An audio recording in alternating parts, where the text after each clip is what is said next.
और आइए शुरुआत करते हैं। सबसे पहले बात कर लेते हैं संसद के मॉनसून सत्र को लेकर, जहां पर ना चर्चा नजर आई ना बहस। कुछ नजर आया तो विपक्ष का सिर्फ हंगामा। हालांकि इस दौरान कई अहम जो विधेयक हैं वो भी पारित हुए, लेकिन खासतौर से आपको बता दें संसद का मॉनसून सत्र जो है आज समाप्त हो गया।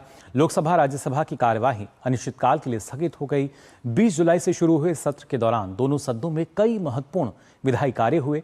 हालांकि विपक्ष और सरकार के बीच लगातार टकराव के चलते सदन की कार्यवाही कई मौकों पर हंगामे और विरोध के भेंट चढ़ी। विपक्ष के हंगामे के बावजूद सरकार ने विधायी कामकाज को आगे बढ़ाया और दोनों सदनों में कई अहम विधेयक पारित किए गए।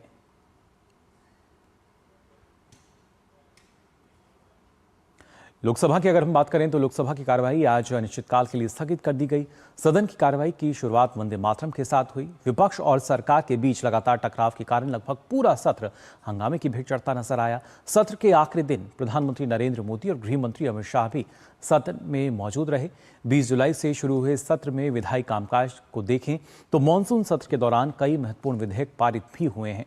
शुरुआत से ही विपक्षी दलों ने दो बड़े मुद्दों पर सदन में जोरदार हंगामा किया। नीट प्रश्न पत्र लीक होने के विरोध में राजधानी दिल्ली में प्रदर्शन कर रहे छात्रों के खिलाफ पुलिस की कार्रवाई और राम मंदिर में कथित चढ़ावा चोरी के मुद्दे पर विपक्ष ने सदन में जमकर नारेबाजी की। विपक्ष के हंगामे के बावजूद सरकार ने 12 विधेयक पारित कराए।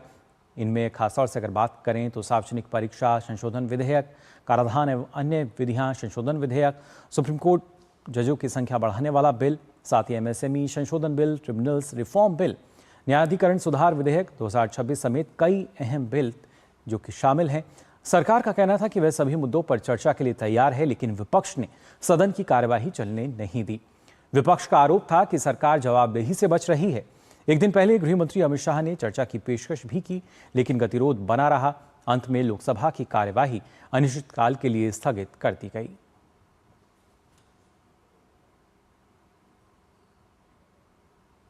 और मानसून सत्र के बारे में आपको बता दें, संसदीय कार्य मंत्री ने बताया कि राज्यसभा में 39% तो लोकसभा में 19% काम हुआ। किरेन रिजिजू ने कहा कि बिजनेस के लिहाज से सत्र काफी अच्छा रहा। इस सत्र में कुल 12 बिल पारित हुए। मानसून सेशन आज समाप्त हो गए हैं। हम दो तरीके से देखते हैं। बिजनेस के दृष्टि से बहुत अच्छा सेशन रहा। कुल 12 बिल्स हमने पारित किए हैं। चर्चा की दृष्टि से अच्छा नहीं हुआ है। लोकसभा में जितना टाइम आवंटित किया गया है, टोटल टाइम एलोकेशन के हिसाब से सिर्फ 19% हमने प्रोडक्टिविटी की दृष्टि से 19% सक्सेस प्राप्त किया है। राज्यसभा में 39%। राज्यसभा में अपोजिशन पार्टी हंगामा करके कभी कभी वॉकआउट भी करते थे, तो बाकी मेजॉरिटी पार्टीज एनडीए के और कुछ अपोजिशन पार्टी के एमपीज ने डिबेट डिस्कशन में हिस्सा लिया। आपको बता दें, इस दौरान संसदीय कार्य मंत्री ने कहा कि हंगामे की वजह से लोकसभा में सिर्फ एक ही बिल पर चर्चा हुई। सदन में चर्चा से विपक्ष लगातार भागता रहा।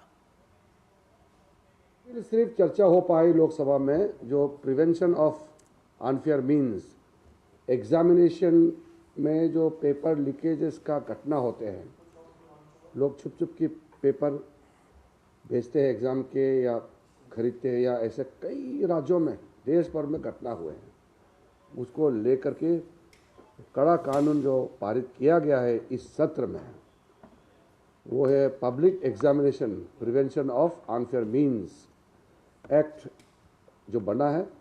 ये लोकसभा में भी डिस्कशन हुए थे और राज्यसभा में भी हुए हैं। इसके अलावा लोकसभा में कोई अच्छा चर्चा नहीं हुआ। बिल पास हुए हैं, 11 बिल्स पास किए हैं। वहीं खान एवं खनिज विकास एवं विनियमन संशोधन विधेयक 2026 को आज राज्यसभा की मंजूरी मिल गई। इस विधेयक का उद्देश्य भारत के खनन क्षेत्र को अधिक कुशल, निवेश अनुकूल और देश में महत्वपूर्ण खनिजों की बढ़ती मांग को पूरा करने के लिए सुसज्जित बनाना है। कोयला एवं खान मंत्री जी किशन रेड्डी ने विधेयक चर्चा और पारित कराने के लिए सदन में पेश किया।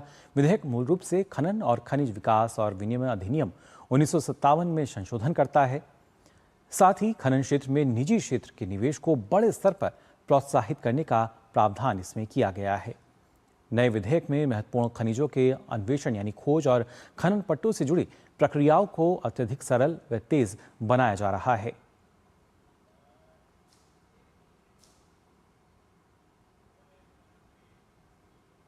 विधेयक पारित होने के बाद सभापति ने उच्च सदन की बैठक अनिश्चितकाल के लिए स्थगित कर दी। सभापति सीपी राधाकृष्णन ने अपने संबोधन में राज्यसभा के मानसून सत्र को अनिश्चितकाल के लिए स्थगित करने की घोषणा करते हुए सत्र के दौरान हुए व्यवधानों को गहरी चिंता का विषय बताया। उन्होंने कहा कि इस सत्र के दौरान लगातार अव्यवस्था बनी रही, जो गहरी चिंता का विषय है। उन्होंने उम्मीद जताई कि आने वाले सत्र में सदस्य इसका ध्यान रखेंगे और सदन की मर्यादा रखी जाएगी ताकि देश की लोकतांत्रिक व्यवस्था को और बल मिल सके।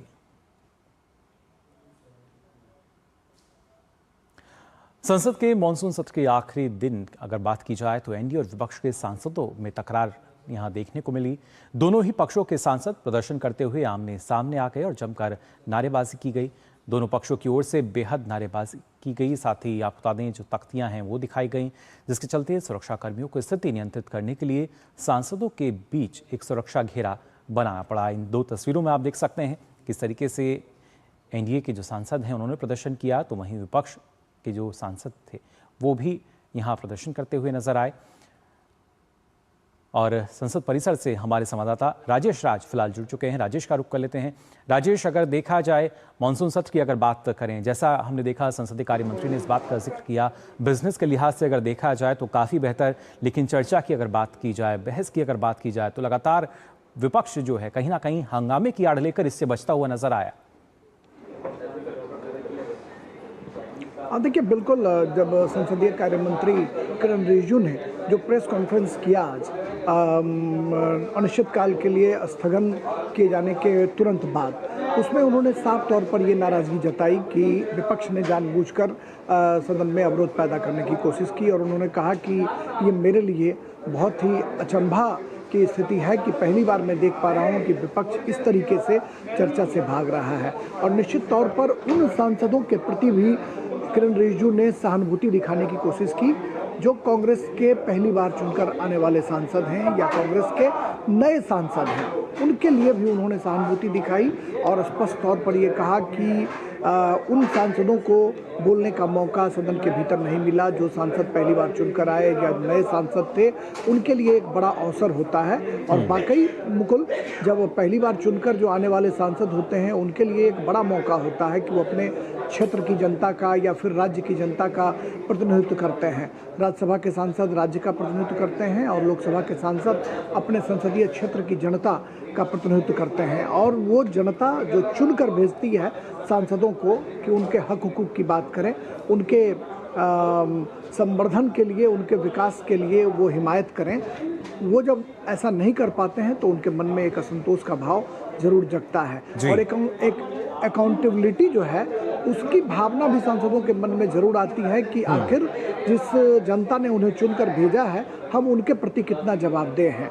तो किरण रिजिजू ने स्पष्ट तौर पर यह कहा कि ऐसा नहीं होना चाहिए था और उन्होंने ये उम्मीद भी जताई कि जब शीतकालीन सत्र में हम मिलेंगे तो ये उम्मीद की जा सकती है कि कुछ नया बदलाव होगा, कुछ नया मन में भाव जगेगा और कुछ अच्छी चर्चा हम कर सकेंगे। बीजेपी ओबीसी मोर्चा के राष्ट्रीय अध्यक्ष हैं, राज्यसभा के सांसद, पार्लियामेंट्री बोर्ड के मेंबर हैं डॉक्टर के लक्ष्मण।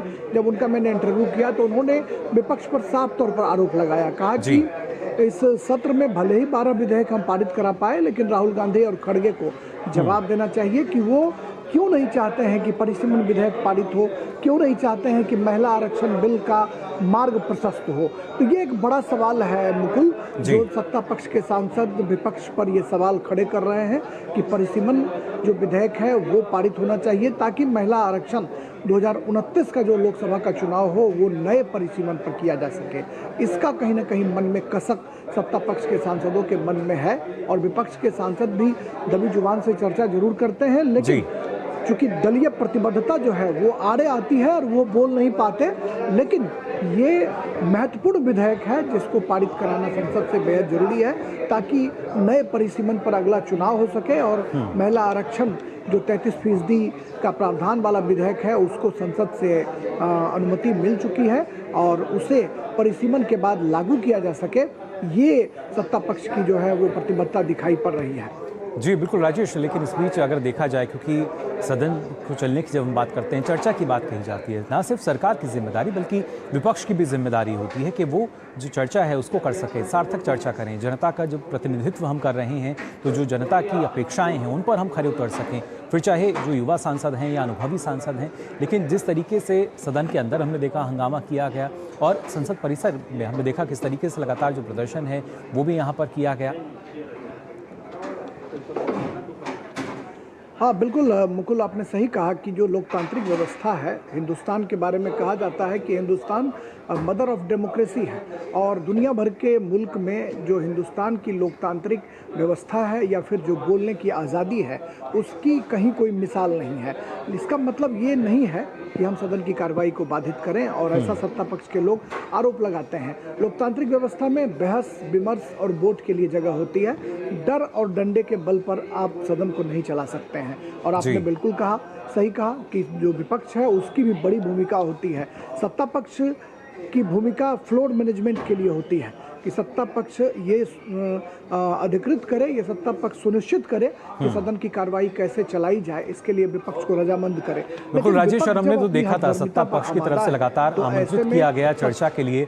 कल भी अमित शाह ने कहा, और ये लोकसभा अध्यक्ष को भी उन्होंने अपने पत्र में लिखा कि वो आग्रह करें, अगर वो चर्चा के लिए अगर चाहते हैं तो हम पूरी तरीके से तैयार हैं, हर सवाल का जवाब देंगे, हर प्रश्न का जो उत्तर है वो हम देंगे। लेकिन कहीं ना कहीं विपक्ष हंगामे की आड़ लेकर लगातार इस सत्र में बचता हुआ नजर आया है, और ये भी कई सवाल खड़े करता है जो जनता है, क्योंकि वो देख रही है, वो पूरा देश जो है वो देख रहा है कि आखिरकार विपक्ष क्यों अपने सवालों से ही बचता हुआ नजर आता है। फिलहाल बहुत बहुत शुक्रिया आपका हमारे साथ जुड़ने के लिए। और आइए अब आगे बढ़ते हैं, बात कर लेते हैं झारखंड की।